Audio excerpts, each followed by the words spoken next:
Então o tema desta noite é: a verdadeira transformação acontece sem esforço.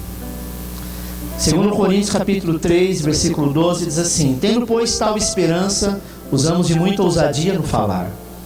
E não somos como Moisés, que punha um véu sobre a sua face, para que os filhos de Israel não olhassem firmemente para o fim daquilo que era transitório. Mas os seus sentidos foram endurecidos, porque até hoje o mesmo véu está por levantar na lição do Velho Testamento, o qual foi por Cristo abolido. E até hoje, quando é lido Moisés, o véu está posto sobre o coração deles. Mas quando se converterem ao Senhor, então o véu se retirará. Ora, o Senhor é Espírito, e onde está o Espírito do Senhor, aí a liberdade. Mas todos nós, com o rosto descoberto, refletindo como um espelho a glória do Senhor, somos transformados de glória em glória, na mesma imagem como pelo Espírito do Senhor. Infelizmente, amado, muitas pessoas têm um pensamento errado sobre salvação e sobre transformação. Na verdade, elas invertem, sabe? Acaba invertendo a ordem de todas as coisas. Porque o que primeiro precisa é ser transformado.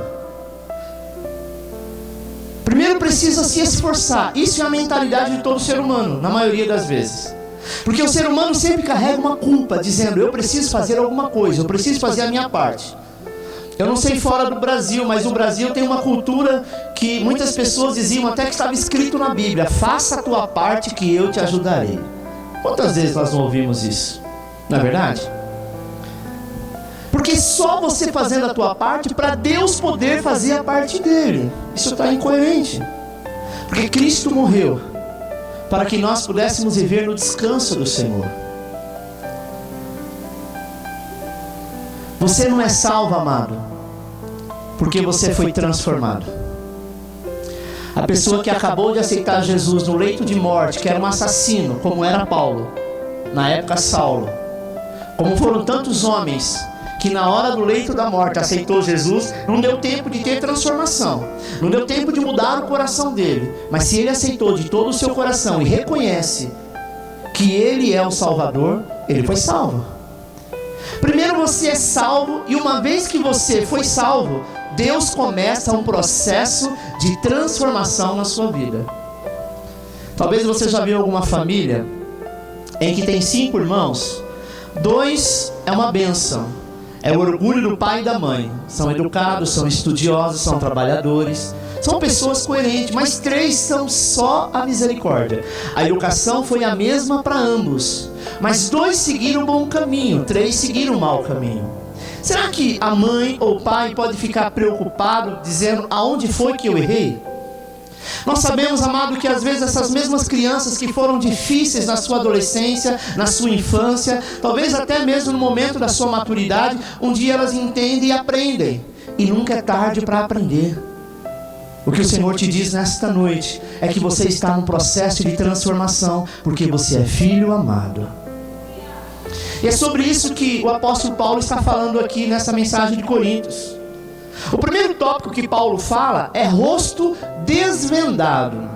E a primeira coisa que ele menciona no verso 18 é com o rosto desvendado. Ou seja, em todos nós, com o rosto desvendado. Sabe, querido, aqui nós encontramos algo bem interessante. No Novo Testamento existe 2 tipos de véu diferentes. Letra A, acompanha no quadro.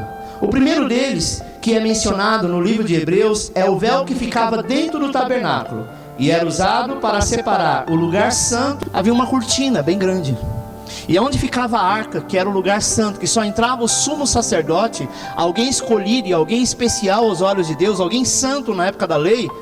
Ele passava essas cortinas e fazia o sacrifício lá. Esses homens, amados, eles usavam uma roupa diferente. O sumo sacerdote, quando entrava para levar o sangue da aspersão, sabe o que acontecia? A roupa dele tinha alguns sinos embaixo. Sabe chacoalho pequenininho? Porque quando ele andava, aquilo ficava fazendo barulho. Porque naquela época era extremamente proibido alguém entrar no Santo dos Santos. Na época só Moisés que entrava e o seu irmão que era o sumo sacerdote. E por que se colocava então esse esse chacoalho na orla da roupa. Não bastasse só isso, se colocava uma corda no sacerdote, porque se porventura esse sacerdote morresse lá dentro do Santo dos Santos, ninguém podia entrar. Se entrasse era fulminado. Então quando parava de chacoalhar, eles esperavam um tempo, e aí então tinha aqueles conservos que puxavam o sacerdote para fora, porque acontecia que um dia ele iria morrer, e se morresse lá dentro, ninguém se atreveria a entrar. Isso tudo mudou. Vamos continuar lendo. Era uma espécie de cortina bem grande e pesada, com cerca de 13 metros e meio de largura, por 13 metros e meio de altura, e 10 centímetros de espessura, que separava o povo da presença de Deus. E em relação a esse véu, quando Jesus entrou, o Espírito dele, em cima da cruz do Calvário, a Bíblia diz que o véu se rasgou de alto a baixo. Isso é maravilhoso. Muitas pessoas não entendem por que o véu se rasgou de cima para baixo e não de baixo para cima. Porque a incredulidade do povo era muito grande. Então era possível que alguém dissesse: não, cortaram e puxaram. E o interessante é que ele não rasgou por inteiro para que ficasse provado. Ele rasgou de cima, mas ele não terminou embaixo. Ele ficou aberto, simbolizando: as portas estão abertas para aqueles que querem entrar na minha presença. Continuando, o Espírito dele em cima, porque significa que já não existe mais separação entre Deus e nós. Sabe, amado, hoje nós podemos entrar com ousadia na presença do Senhor e adorar. Por muito tempo as pessoas ficaram com paradigma, com bloqueio, dizendo assim: nossa, como é que eu vou adorar ao Senhor se eu não estou vestido devidamente, se eu não estou de gravata, se eu não estou de paletó, se eu não estou com uma saia comprida, com um coquinho na cabeça, do reteté do manto? Havia esse problema. Não é porque essas pessoas eram ignorantes, é porque elas acreditavam que a santidade do Senhor era tão grande que somente se vestindo desta forma que era possível. Eu quero te dizer que Deus não te enxerga de roupa, Deus te enxerga nu. Nu de que forma? Da mesma forma que ele enxergava Adão. Porque nós enxergamos um homem ou uma mulher nu e temos maus pensamentos. Deus te enxerga como você nasceu e ele tem bons pensamentos para ti. É claro que nós devemos ter postura, não pelo Senhor, mas pelas pessoas que nos rodeiam. Porque se fosse assim, amado, quando alguém estivesse de biquíni na praia ou de sunga, e de repente precisasse orar, expulsar um demônio, orar por alguém, ele não poderia. Ele teria que correr na casa dele, pegar o vestido longo, ou então pegar, sabe, o sapato, o terno, a gravata, a Bíblia, para ir então poder fazer. Eu quero te dizer que o véu foi rasgado e você é livre. Livre para entrar no Santo do Santo.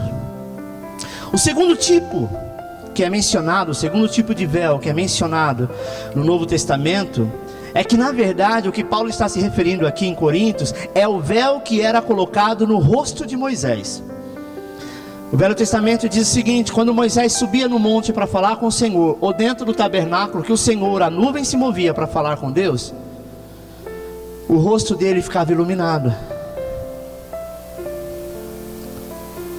E certa vez, quando ele chegou com o rosto tão iluminado, que brilhava como um sol, o povo pediu, porque não suportava olhar para ele. E ele então colocou um véu, um tecido de linho grosso, que ofuscava esse brilho, e ele falava ao povo por conta disso. Sabe, querido? Mas no verso 13, de 2 Coríntios 3,13, olha o que diz: e não somos como Moisés, que punha véu sobre a face, para que os filhos de Israel não atentassem na terminação do que se desvanecia. Você consegue imaginar, amada, a cena? Todas as vezes que Moisés subia na presença do Senhor, ou falava com Deus, ele saía talvez da tenda da congregação, ou ele descia o monte, ele vinha com o rosto brilhando, sabe, resplandecendo. E aqui no verso 13 Paulo explica sobre o porquê deste véu. Porque o brilho da glória de Deus estava sumindo do rosto de Moisés. E ele então, sabe, ele continuou para que o povo não ficasse sabendo. Moisés agiu de trairagem? Não. Moisés agiu com uma má índole? Não. Você conhece os textos bíblicos, você já viu muitos filmes a respeito. Moisés foi um dos homens mais mansos, porque o povo era terrível. E a primeira vez que o povo viu que ele conversou com o Senhor, certa vez o Senhor disse: Moisés ouviu o povo dizendo: você fala com Deus, nós queremos ouvir a voz de Deus. E Moisés orou ao Senhor, o Senhor disse: tá bom, eles vão me ouvir hoje. E quando Deus começou a falar, eles não conseguiram suportar a voz de muitos trovões. E aí o povo disse: Moisés, então fale você com o Senhor. E depois disso o povo começou a ter medo de Deus. Porque se a voz dele era desse jeito, imagina se Moisés tirasse o tecido do rosto. A luz os deixaria cego. Mas deixa eu te dizer uma coisa. E eu quero que você entenda o que eu vou te dizer. É o que realmente Paulo está dizendo. O brilho do rosto de Moisés tinha desvanecido. Estava acabando. Sabe por quê? Porque Deus não queria que Moisés fosse alguém que fosse foco de idolatria. É tanto que o corpo de Moisés, Deus não deixou que ninguém soubesse onde estava, para que não houvesse idolatria. Mas Moisés, por sua vez, ele toda vez colocava esse tecido, e esse tecido virava um véu. E por que o Senhor tirou o brilho no rosto dele? Para mostrar para ele: Moisés, não cria leis que impeçam o meu brilho, a minha glória, a minha presença, o povo olhar para mim e eu olhar para eles, porque nós somos um. Sabe, querido, ele não queria que o povo ficasse sabendo, mas Paulo disse para que os filhos de Israel não atentassem na terminação que se desvanecia. Mas independente do motivo, uma coisa era fato: com o véu no rosto, o povo não podia ver a glória do Senhor. É por isso que na cruz o Senhor rasgou este véu, essa cortina. Inclusive, amado, o exemplo que Paulo usa aqui é o exemplo de espelho que nós acabamos de ler. Por quê? Para que serve um espelho? O espelho, ele serve para refletir as coisas, sim ou não? Tudo que estiver de frente do espelho vai refletir? Sim. Mas e se você colocar, sabe, o espelho à frente de uma pessoa, mas cobrir esse espelho com um tecido, vai refletir alguma coisa? Claro que não vai. Essa é a mesma lógica que Paulo usou aqui, sabe? Com o véu no rosto não tem como o povo ver, ou seja, refletir a glória de Deus. B, acompanha no quadro. Se você analisar bem essa passagem, você vai descobrir que esse véu simboliza a lei. A lei impedia o povo de ver a glória de Deus. E até hoje muitas pessoas não conseguem ver e nem expressar a glória do Senhor, porque ainda vivem debaixo dessa lei. Vivem o cristianismo como se fosse uma religião cheia de regras do que pode ou não pode fazer. Vivem o cristianismo como se fosse uma religião de barganha, onde eu recebo de Deus aquilo que eu mereço. O cristianismo não é uma religião, o cristianismo é relacionamento com um Pai de amor. Sabe, amado, tem gente que não consegue entender a graça e o amor de Deus, porque o coração ainda está endurecido na lei. Quantas pessoas, sabe, já ouvimos dizer: ah, pastor, então quer dizer que basta crer em Jesus e eu já sou salvo? Eu não preciso fazer mais nada? Porque nós aprendemos que tudo que nós vamos conseguir, nós temos que pagar um preço. Sabe, irmão, uma vez eu vi um jovem perguntando para uma missionária, dizendo assim: irmã, como que Deus te usa tanto desta forma, com tantos dons, com tantos talentos? O que você faz? A lei, o que você faz? E ela também, revestida pela lei, ela levantou a saia e mostrou o joelho, está dizendo: está vendo esse calo aqui no meu joelho? É de tanto eu orar no monte. Porque se eu não orar, se eu não buscar, Deus não me usa. Que filho é esse que você precisa estar com calo, com o joelho cheio de calo? Então isso é barganha. Então quer dizer que quanto mais eu busco, mais eu tenho fato, mas eu não tenho que dizer isso, ou cobrando isso, ou dizendo que eu alcancei a minha salvação pela força do meu braço, ou pela força do meu jejum, muito menos pela força da minha oração. Deus sabia que o povo não era capaz disso. É claro que não tinha como, sabe, o Senhor ir no meio do povo, porque o povo estava voltado para o pecado. O povo tinha saído do Egito, mas eles ainda tinham o Egito dentro deles. Ainda tinha, sabe, toda a influência do Egito. Então isso impedia Deus ir, não por Deus, mas pelo próprio povo. Sabe, amado, tem gente que fala: então quer dizer que o sujeito faz uma coisa errada a vida inteira e depois crê que Jesus o salvou? Aí diz assim: fica fácil, né? Quem diz que precisa ser difícil?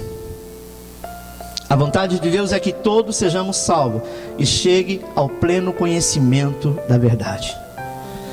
Então, por que Deus iria colocar um desafio enorme? Se Ele colocasse um desafio enorme para que nós chegássemos a Ele, poucos chegariam, sim ou não? Talvez eu não estaria aqui. Se fosse tanto impedimento, sabe? Se eu precisasse ser tão reservado, se eu precisasse fazer alguma coisa, pagar alguma coisa, um sacrifício de alguma coisa, talvez eu não estaria salvo, você não estaria salvo. O Senhor sabe que nós não conseguiríamos. Sabe, querido, não faz sentido, é isso mesmo, não faz sentido da maneira que vem a salvação. Muitos não conseguem entender esse tipo de princípio, porque ainda estão com o seu rosto coberto pela lei. A religião está enraizada no seu coração. Sabe, querido, se nós queremos ser transformados de verdade, a primeira coisa que nós precisamos fazer é retirar a lei da nossa vida. O que é a lei aqui, pastor? É a troca. Eu faço e Deus me dá. Deus te dá independente de você fazer. O que nós precisamos aprender é entrar no descanso. Entrar no descanso é confiar, é crer. Amém? Letra C. A partir do verso 14, continua dizendo o seguinte: mas os sentidos deles se embotaram, ou seja, os sentidos se enfraqueceram, pois até o dia de hoje, quando fazem a leitura da antiga aliança, o mesmo véu permanece, não lhe sendo revelado que em Cristo é removido. No começo, no versículo 14, Paulo deixa claro que esse véu é o véu da lei, ou seja, da velha aliança. E depois ele continua dizendo que esse véu foi removido por Cristo Jesus. E no verso 17 está escrito: ora, o Senhor é Espírito, e onde está o Espírito do Senhor, aí a liberdade. Nós gostamos muito de ler esse versículo para falar sobre manifestação do Espírito Santo, sobre dons, sobre o Espírito de Deus agir com liberdade. Isso não está errado, mas todavia, sabe que tipo de liberdade Paulo está falando aqui? Da liberdade da lei. Onde o Espírito de Deus está, as pessoas são livres da lei, são livres da religião. A velha aliança já passou e hoje nós estamos debaixo de uma nova aliança eterna. Sabe, quando ele diz assim, o Espírito de Deus tem a liberdade. Liberdade, amado, de você entrar no Santo dos Santos. Não é só o sumo sacerdote que pode entrar na casa do Pai. Qualquer um de nós, crendo, nós entramos no trono do Rei e falamos diretamente com Ele. Segundo, contemplando. Eu achei muito interessante essa imagem que diz assim: fixe seu olhar firmemente nele, enquanto ele ama você ao extremo. Uma vez que o véu da lei foi removido, nosso rosto foi livre. Paulo diz agora que podemos contemplar a glória do Senhor. Segundo Coríntios 3,18 diz: e todos nós com o rosto desvendado, contemplando como por espelho a glória do Senhor. Por que Paulo diz por espelho? Porque quando nós olhamos para o Senhor, nós sentimos que Ele também está olhando para nós. Você foi feita à imagem e semelhança dEle. Você é filho amado e não tem nada que possa impedir. Sabe, querido? Letra D. Você sabe o que significa essa palavra contemplar? Contemplar significa você olhar firmemente para alguém. Significa você olhar com muita admiração. E Paulo diz que nós devemos contemplar a glória do Senhor. Por isso, pare de ficar olhando para você mesmo e contemple mais o Senhor. Olhar para você mesmo só vai te trazer tristeza, acusação, condenação, porque você nunca orou o suficiente, você nunca jejuou o suficiente, não estudou o suficiente, não fez o suficiente, não é bom o suficiente, como marido ou esposa, como pai, como mãe. E esse, na verdade, é um problema da psicologia. Infelizmente tem gente que acha que pode mudar a sua vida com psicologia. E por incrível que pareça, há muita psicologia nos altares, nos púlpitos. de pessoas pregando que você precisa fazer alguma coisa para que você tenha a resposta de outra. O que você está vivendo hoje é fruto do que você fez no passado. Escuta, e aonde está escrito que Ele levou sobre si todas as nossas dores, toda a nossa enfermidade, toda a maldição? Então quer dizer que Jesus não levou? Se eu estou em Cristo, eu não tenho que aceitar essa babaquice de psicologia dizendo que você é fruto do que você fez. Então quer dizer que um bandido, então quer dizer que uma pessoa que fez coisas muito ruins, até que tirou vidas de outra, ele não pode se converter, porque senão o passado vai bater na porta dele. A palavra de Deus diz: do teu passado não me lembrarei mais. Mas a grande questão, amado, é que a psicologia, ela tenta ajudar as pessoas fazendo introspecções, também regressões, e levando as pessoas a olharem para dentro de si e tentar então descobrir a raiz do problema. Deixa eu te dizer uma coisa: se eu soubesse a raiz dos meus problemas, se eu achasse que se eu olhasse para dentro de mim, eu conseguiria entender, ou eu conseguiria descobrir que algo que está errado hoje, que está acontecendo na minha família, é porque tem alguma coisa lá atrás, seria muito fácil. Ninguém precisava de Deus. Bastasse você procurar um psicólogo. Não que eu tenha nada contra a psicologia, não é isso. Eu estou dizendo que psicologia e Bíblia não dá certo. Que bastasse eu procurar dentro do meu eu, aí então eu vou encontrar a raiz do problema.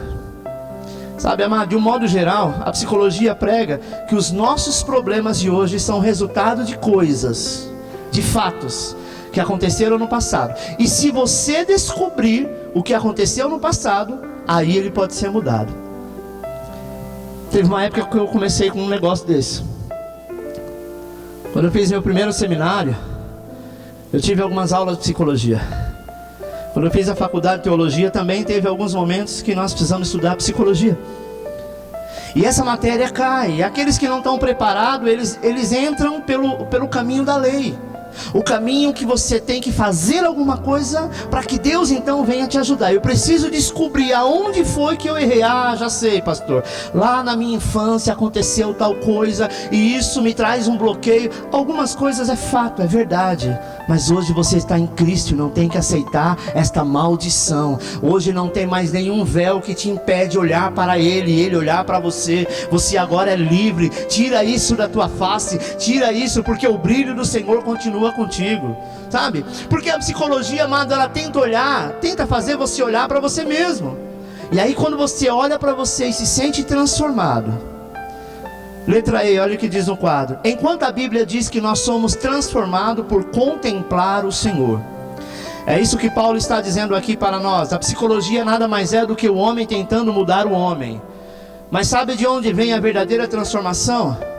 Do Senhor Jesus, da pregação do Evangelho de Cristo Jesus. Olha só o que Paulo diz em Romanos 1,16: pois não me envergonho do Evangelho, porque é o poder de Deus para a salvação de todo aquele que crê, primeiro do judeu e também do grego.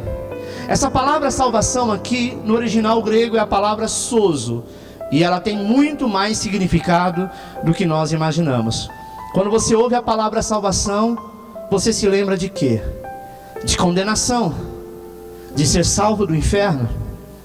Só que essa palavra sozo tem mais ou menos 9 significados diferentes. Ela significa sim salvação do inferno, mas também significa salvação da alma, cura das nossas emoções, significa libertação, prosperidade, renovo, transformação. E tudo isso vem do Evangelho de Cristo Jesus. Não vem de uma introspecção, não vem de um esforço próprio ou de uma religião.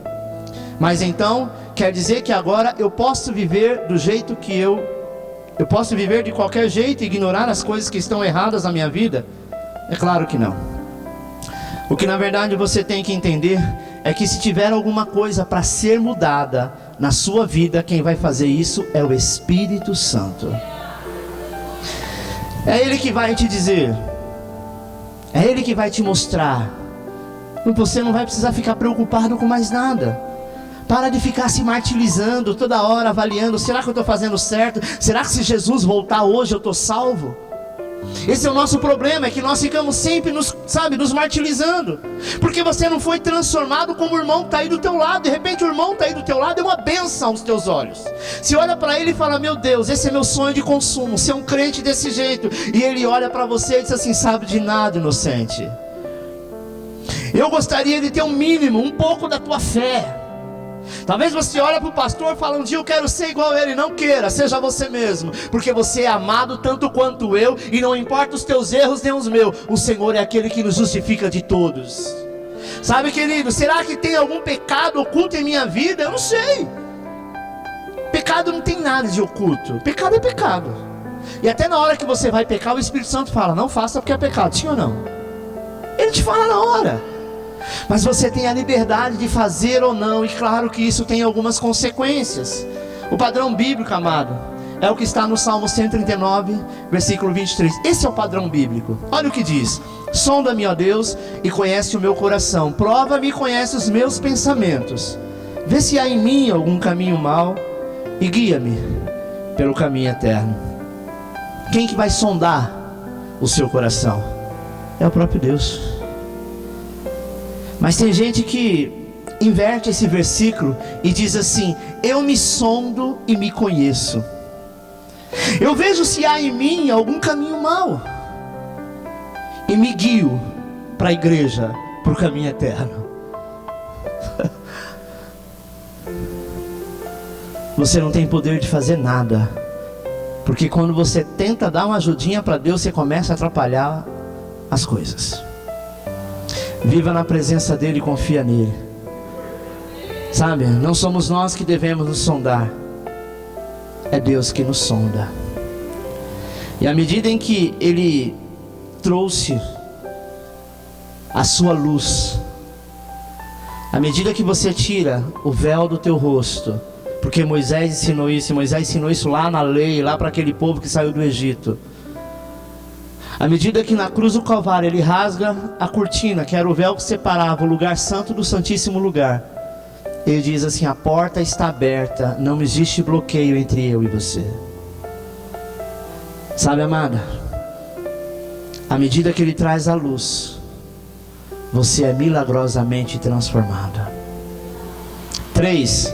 Transformados de glória em glória. 2 Coríntios 3,18 diz: mas todos nós, com o rosto descoberto, refletindo como um espelho a glória do Senhor, somos transformados de glória em glória, na mesma imagem como pelo Espírito do Senhor. Sabe, amado, por fim Paulo conclui dizendo que nós somos transformados de glória em glória.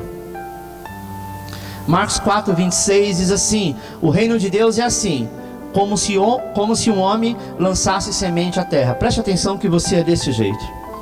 E dormisse, e se levantasse de noite ou de dia, e a semente brotasse e crescesse, não sabendo ele como.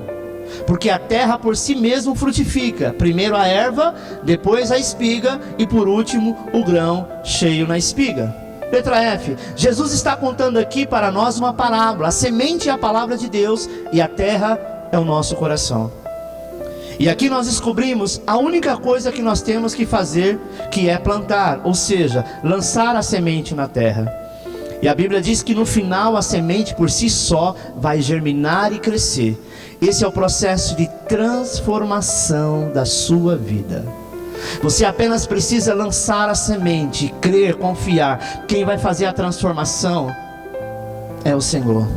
Para de ficar medindo o seu nível de fé, o seu nível de santidade, o seu nível de crente, o seu nível de Bíblia com as pessoas que estão do seu lado. Viva a cada dia. Você não sabe o dia que você vai morrer.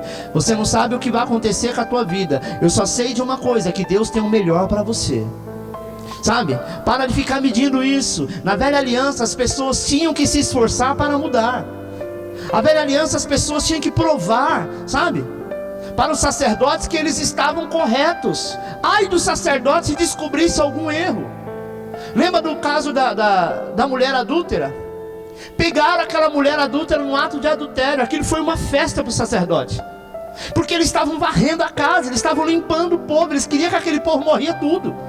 Sabe, eles queriam que essas pessoas não estivessem no meio deles, não fossem no templo. Então eles levaram até Jesus e disse assim: aí ó, A lei de Moisés diz que é para apedrejar. E o Senhor, o que diz? E você sabe a história que ele perdoa aquela mulher no final e diz assim: vai, não peques mais. Não volte a fazer o que você estava fazendo. Porque não é o castigo que vai vir sobre você. O que vai acontecer é que se você voltar a fazer o que você estava fazendo, os teus acusadores vão ficar de olho e vão te apedrejar.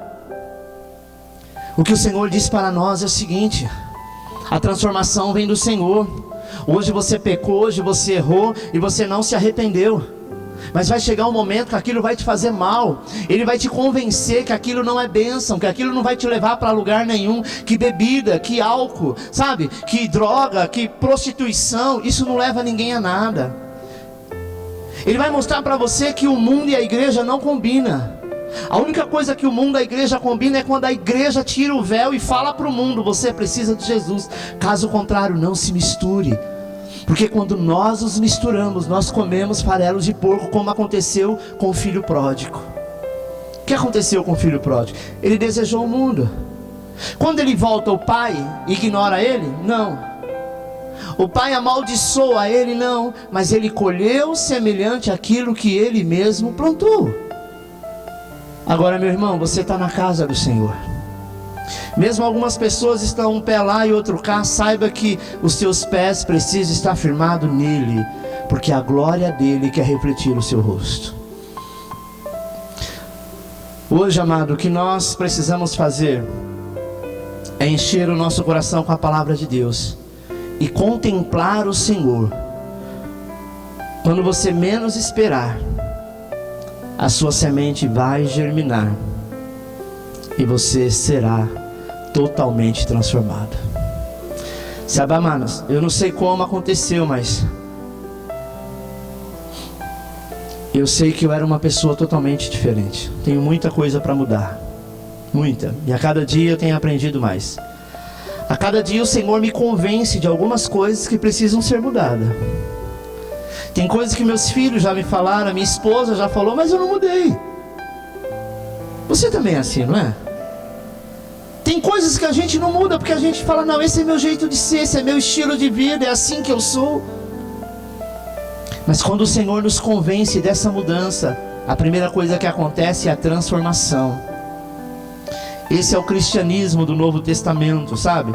Não é o fruto do seu esforço, mas é o fruto que o Espírito Santo gera em você. É fruto do poder. É fruto, amado, de Deus na sua vida. Eu conheci pessoas que eu preguei o evangelho para elas, e alguém um dia me disse: pastor, você é louco levar essa pessoa para a tua igreja. Essa pessoa é um perturbado, endemoniado, não respeita ninguém, sabe?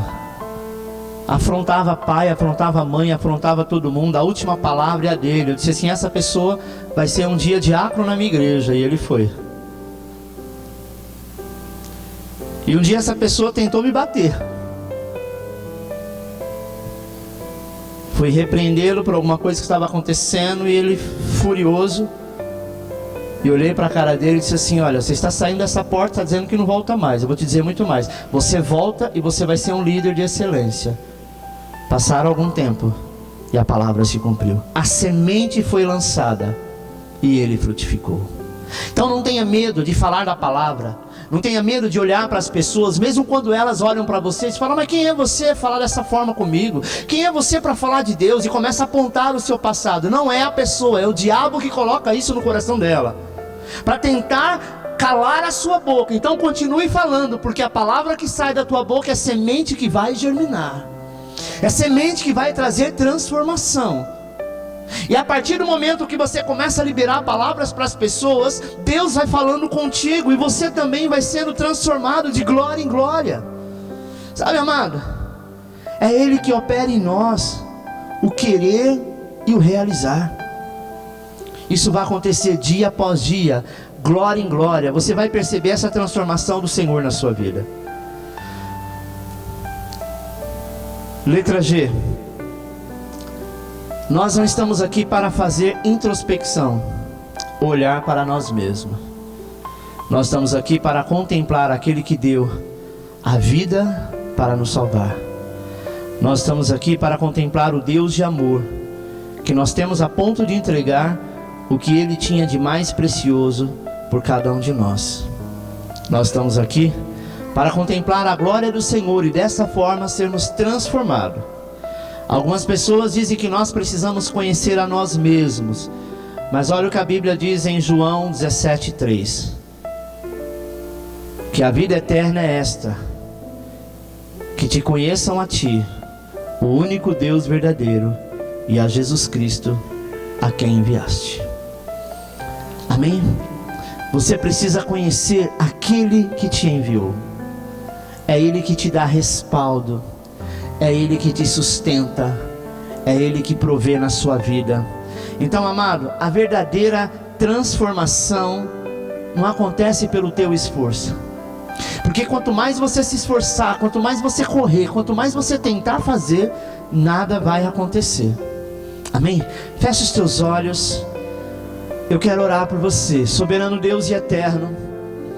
Eu sei que a transformação de muitos de nós, Senhor, não imaginamos que depende do nosso esforço. Às vezes nós imaginamos que depende, Senhor, da nossa atitude. O que nós precisamos fazer é apenas ter vontade, porque se até hoje não conseguimos mudar nada, não vai ser de hoje para amanhã que nós iremos fazer isso. E com isso nós entramos em campo de frustração, caminhamos no campo da psicologia, tentando encontrar em